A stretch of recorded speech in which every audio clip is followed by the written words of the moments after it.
Beleaguered bus operator Transdev is promising significant service improvements after the Andrews government committed $16 million to replace almost a quarter of its fleet. The company operates a third of Melbourne's bus network but has faced ongoing problems with punctuality and reliability. State political reporter Andrew Lund.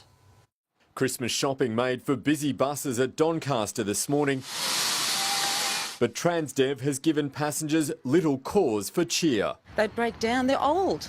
They're old, they're smelly. You know, the smell, the pollution that comes out. No, they definitely do need updating. The company carries 36 million passengers around Melbourne each year, but has struggled to meet targets for punctuality and reliability. Now it's been told its contract will only be extended by 6 months, until January 2021.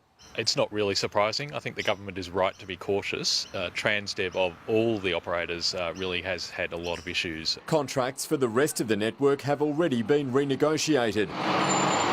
This year, the government signed 10-year deals with 4 operators worth a total of $2.45 billion, while 7 other companies signed up to 7-year agreements for $1.37 billion. Those contracts will deliver improved punctuality and reliability to passengers. But in an effort to improve Transdev's reliability, the state government will spend $16 million on 100 new buses, allowing the company to replace almost a quarter of its fleet. These will be brand new buses. They'll be far more reliable and comfortable. The first of the new buses is expected on the road next year, with Transdev exploring the potential for new features such as Wi-Fi, mobile phone charging points and improved passenger displays. Transdev says the new fleet will result in a significant improvement in service levels and plans to re-tender when its contract comes up for renewal.